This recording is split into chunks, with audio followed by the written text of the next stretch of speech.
wabarakatuh. Salam budaya. Kembali lagi bersama kami tim ekspedisi Pusaka Nusantara. Kebetulan sore hari ini kita kumpul semua. Di sini ada saya Maman Fatkuroman yang biasanya sebagai kameramen dan editor, dan masih saya Zulfa sebagai lighting, saya Alan sebagai mediator, dia sebagai state manager di lapangan. Nah, hari ini kita berkumpul sore hari ini selain kita ngabuburit, kita juga bakal bahas tentang kemarin. Kebetulan kita kemarin sudah melakukan prosesi doa bersama di sini dengan keadaan yang seperti ini, keterbatasan seperti ini yang melanda negeri ini, yaitu virus COVID-19. Terus sudah berkenan. Nah, kemarin itu kita udah sempat buka doa bersama dan prosesi kita lakukan bersama. Mungkin habis ini bisa dijelaskan oleh Pak Pur gimana kemarin, dan kebetulan teman-teman juga ikut prosesinya. Mungkin langsung saja Pak Pur, kemarin kita sudah melakukan prosesi. Oke Mas, ya. Kemarin kita sudah proses berdoa di sini. Itu kita buat formasinya formasi segitiga. Kenapa? Itu kita ambil titik-titik yang ada di Trigram Yama, titik di Praktaha, Puhunan, sama Sugian. Itu formasinya. Terus kita berdoanya lintas agama. Tata caranya dengan tata cara kejawen. Kemarin kita mengambil dari rapalan Kalacakra, karena Kalacakra itu termasuk untuk tolak balak juga. Kita ngambilnya dari itu. Kita doa bersama di sini ya, semoga dengan kita melakukan doa bersama, kita nenuwun bareng maring Gusti, sedikit banyak bisa membantu masalah pagebluk atau wabah atau virus COVID-19 ini agar bisa terkurangi. Syukur-syukur cukup sekian, habis itu hilang. Khususnya untuk di wilayah Salatiga ini, umumnya ya di Nusantara dan dunia.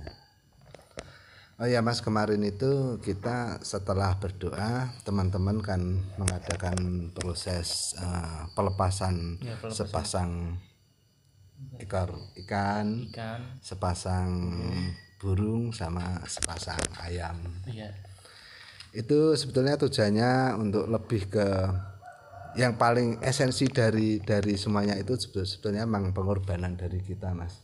Pengorbanan bagaimana kita mencari ayam sepasang, bagaimana kita mencari ikan, bagaimana kita mencari itu esensial, lebih ke pengorbanan. Tapi untuk eksistensinya kita berdoa pada kekuatan air lewat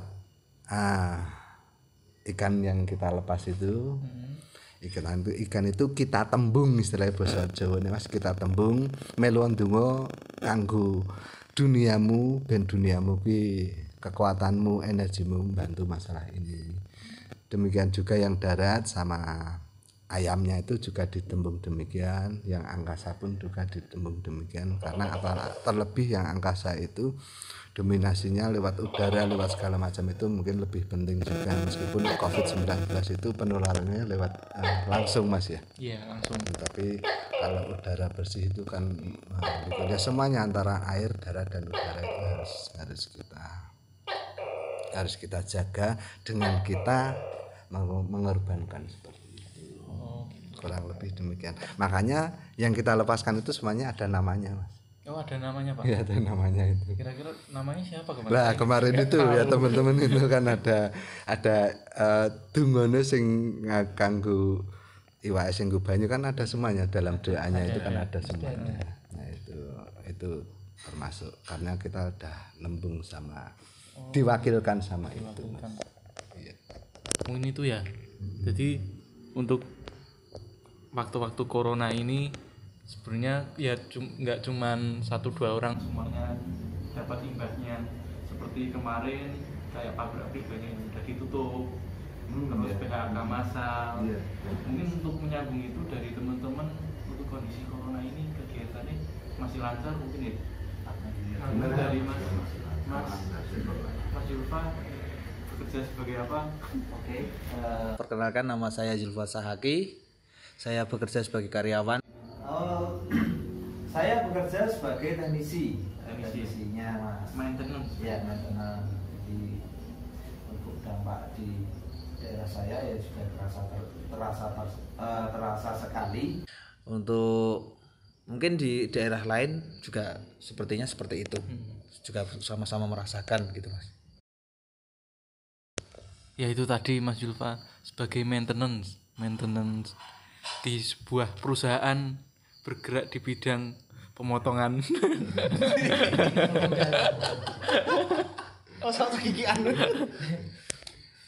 Mungkin itu Mas, apa kalau kerja masih lancar Mas, nggak ada PHK massal gitu? Alhamdulillah kita masih lancar Mas. Masih lancar, produksi masih ya. Produksi masih lancar, cuman ordernya berkurang. Oh gitu ya. Tapi yang jelas gajinya kan nggak Alhamdulillah Alhamdulillah masih gaji. tetap THR lancar. masih ya. Belum THR-nya Mas. Belum memasuki THR ini. Mungkin kalau Mas Julfa kan lancar, kalau Mas Alan mungkin dia kan bergerak di jalanan, jadi agak terhambat. Melaku berarti. Monggo Mas. Cukup begini. Iki sisan apa?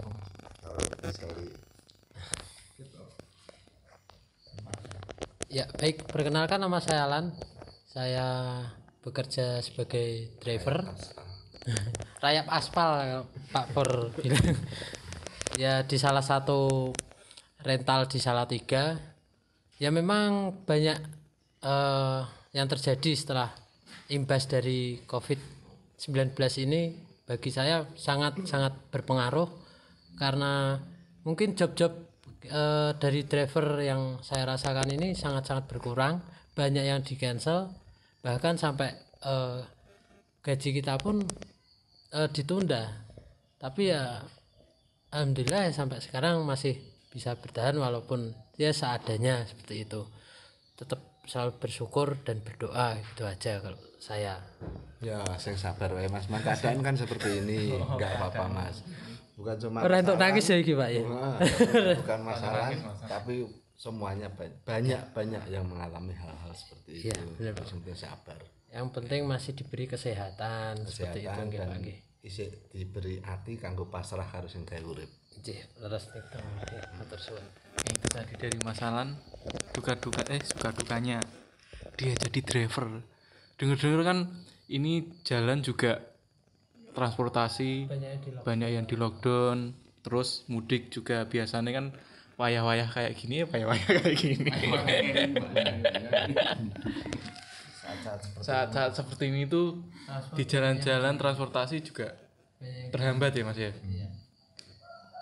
Banyak di stop, enggak boleh. Apalagi kan ini di Salatiga juga kebetulan kan ada opening rest area Ya. yang harusnya itu mendapat penghasilan lebih, Iya. tapi itu berkurang, sangat berkurang. Habis ini ada Mas Ambon. Monggo Mas Ambon, silakan. Silahkan berbagi cerita suka dan dukanya. Kalau saya sih sama seperti Mas Julfa, soalnya kan saya bekerja di suatu pabrik. Ya, Berarti sama Mas ya, sama Satu perusahaan. iya sama satu perusahaan Pak. Pemotongan itu tadi ya. Iya. Tapi beda divisi. Kalau saya di gudang spare part gitu. Berarti nek aki mangkel karo Mas Zulfan kok antem wis kok. Nggih niku caket niku Pak. Gudangnya caket. Ya kalau di pabrik sih apa ya? Paling kita harus saling menjaga jarak juga sih. Sama karyawan ya, social distancing-nya harus kita terapkan. Sampai ya udah itu aja. Gaji aman ya, gaji. Yang penting gaji aman. Nunggu THR.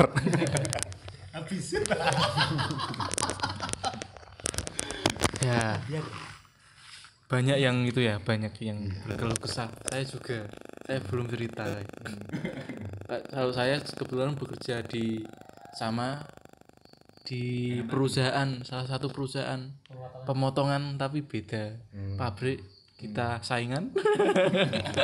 Tapi jangan pukul-pukulan ya. Kita musuh. Tangane ngene. Tapi saya di lapangan, jadi di marketing promo. Untuk di lapangan juga banyak kendala banget ketika saya di lapangan harus interaksi kepada masyarakat, menawarkan suatu produk. Tapi sisi lain banyak desa-desa dan gang-gang yang di lockdown, otomatis kan kita nggak bisa masuk, dan kita banyak kendala di lapangan yang harusnya kita masih bekerja. Sisi lain dengan keterbatasan ini kita juga mau gimana lagi, Akses banyak terhambat ya Mas. ya akses banyak yang terhambat. Mungkin menyambung lagi untuk tanggapan Pak Pur nih, jadi di sudut pandang apa? Spiritual. Sudut pandang spiritual, kalau COVID sendiri, corona sendiri itu wabah yang bagaimana sih Pak? Kalau di sudut pandang spiritual, Ya. Ini khusus spiritualnya Mas. ya. Nah, yang bisa kita tahu lewat berita-berita itu kan semacam itu Mas. Ya, kalau dari medis kan beda lagi, dari sudut pandang spiritual Pak. Ya, sebetulnya kalau dari spiritual, kalau itu dilihat dari ramalan-ramalan yang terdahulu, itu sebetulnya memang sudah ada ramalan seperti misalnya di saat nanti tahun kembar akan terjadi hal-hal yang nek di situ memang agak mengerikan sih Mas. Tapi yang jelas akan terjadi hal-hal yang mengubah dunia. Itu kan sudah ada. Itu kan juga sudah ada setiap 100 tahun sekali ada hal-hal yang kurang lebih seperti ini. Itu kan juga Terjadi ada wabah gitu ya. ada wabah itu dari tahun 1900 kalau nggak salah, 720, terus 820, terus sekarang ini kayaknya ada semacam itu.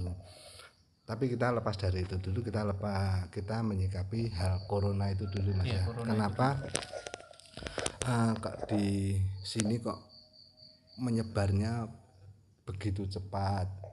Sangat Padahal dulu itu sempat ada yang bilang nek di Indonesia nggak bakalan masuk karena suhu, karena orang-orang Indonesia itu orang-orang yang gablek makanannya racun segala macam. Tapi kan akhirnya masuk, dan itu penyebarannya cepat sekali. Dari sudut saya sebagai pelaku metafisika, seperti hal-hal semacam itu kan selalu ditunggangi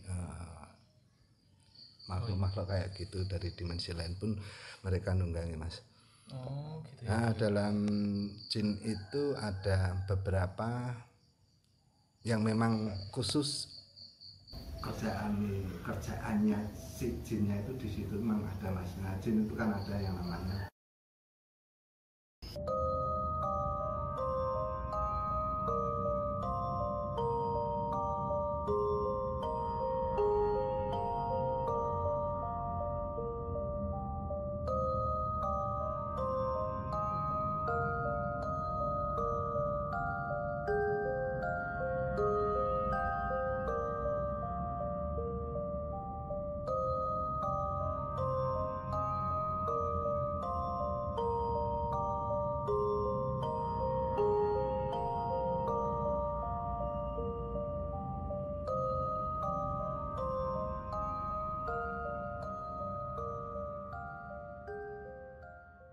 Assalamualaikum warahmatullahi wabarakatuh. Salam budaya. Kembali lagi bersama kami tim ekspedisi Pusaka Nusantara. Tadi sempat break sejenak karena ada adzan maghrib dan kita berbuka puasa terlebih dahulu. Habis ini kita lanjut untuk ke sesi Pak Pur, gimana tanggapan dari pandangan metafisika keadaan COVID yang menyebar luas ini. Mungkin nanti bakal dijelaskan sama Pak Pur. Untuk lebih jelasnya langsung saja Pak Pur. Oke Mas, seperti yang tadi saya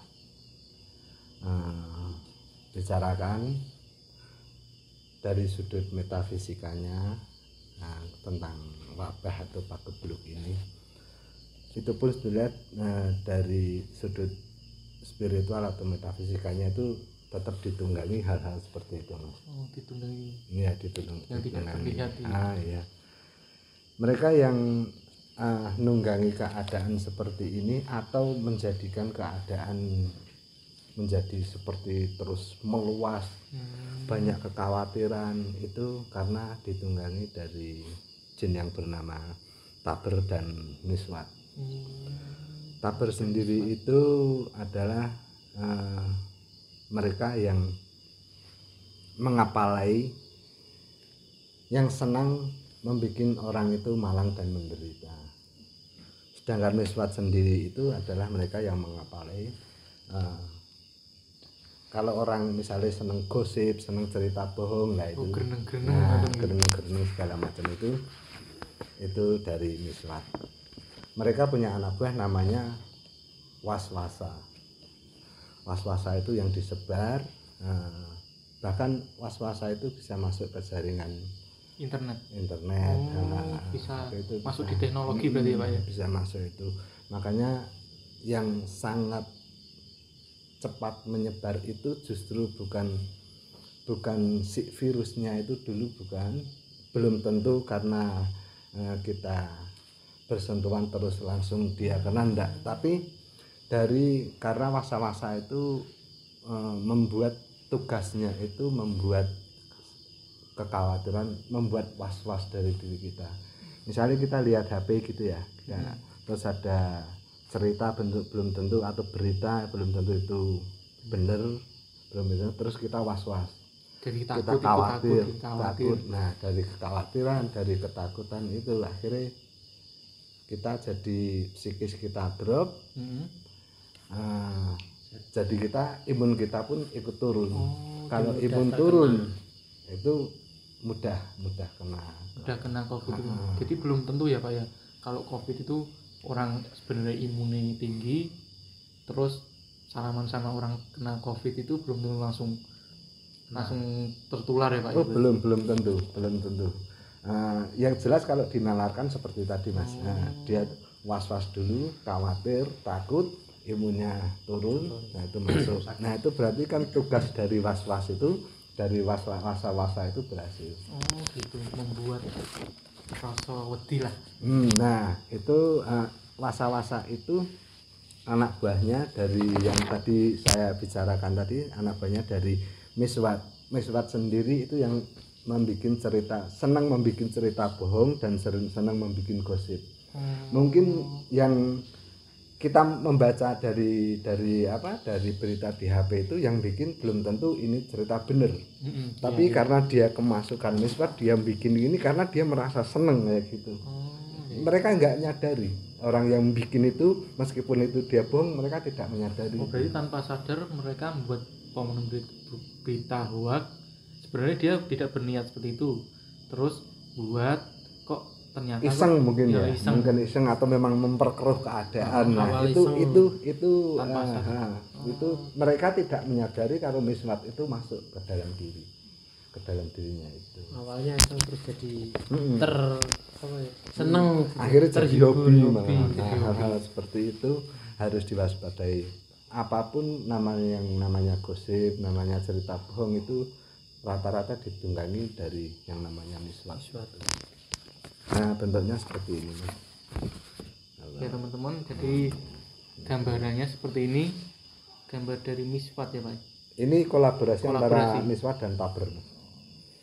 Miswat itu yang sering membuat cerita bohong, gosip, itu dia yang punya mulut banyak, terus lidah banyak, ini yang membuat gosip itu tadi. Karena juga di Indonesia ini juga media banyak memberitakan, jadi warga-warga itu rasa kekhawatirannya itu tumbuh tinggi.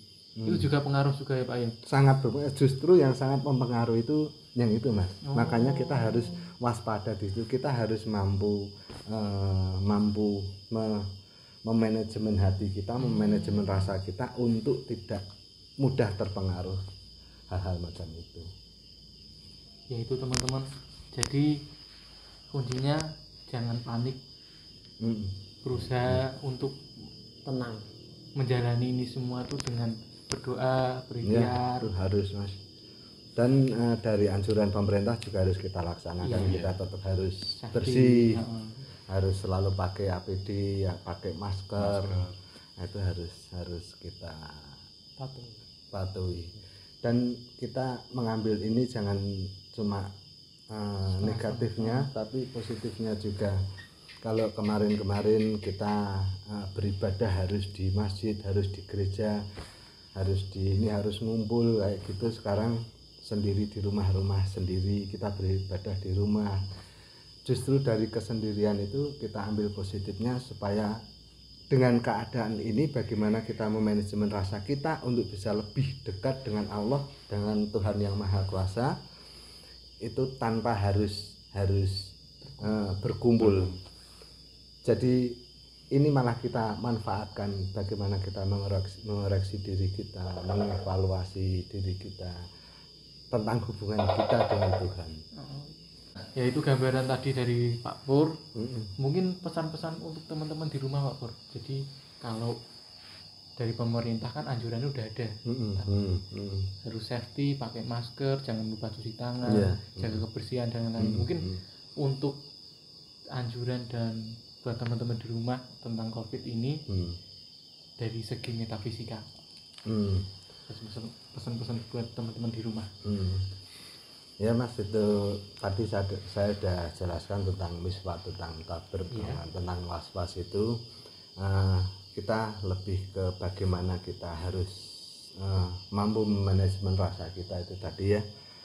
Jangan mudah khawatir, jangan mudah percaya dengan berita yang belum tentu benar. Ya, betul.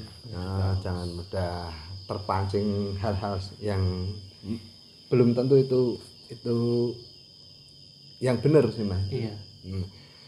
Yang paling utama kita sebagai manusia dan kita punya agama, kita punya Tuhan, kita harus mampu mendekatkan diri kita dengan yang di atas sesuai dengan agama dan kepercayaan masing-masing. Justru ini mari kita menjadikan keadaan ini sebagai evaluasi untuk diri kita masing-masing, agar kita mampu mengolah rasa kita. Nek nang Jawa kuwi ana jenenge jagat cilik, Mas.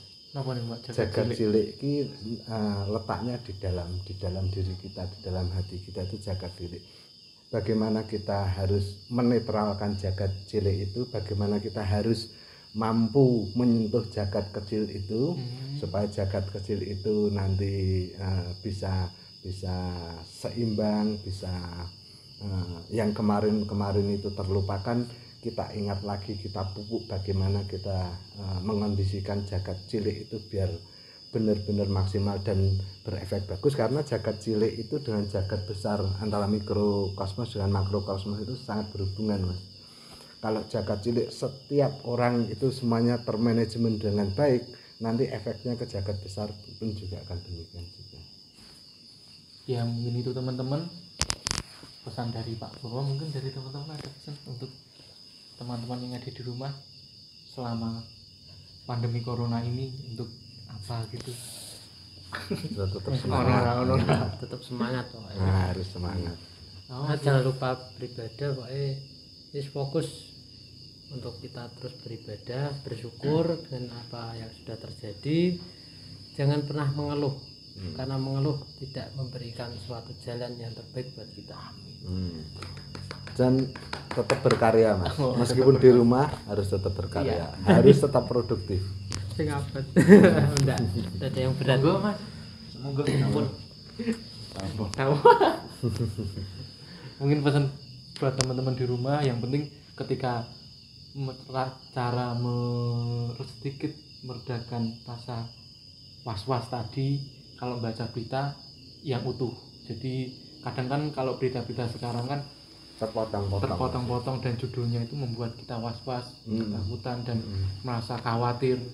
Hal-hal itu yang malah memicu kita jadi tidak sehat. Ya mungkin itu dari kami tim Ekspedisi Pusaka Nusantara, dan kita mengucapkan ke teman-teman di rumah selamat menjalankan ibadah puasa. Semoga puasanya lancar sampai akhir nanti. Mungkin cukup sekian ya teman-teman. Dari kami, saya Maman. Saya Silva. Purwaji. Alan. Kami dari Ekspedisi Pusaka Nusantara. Salam budaya.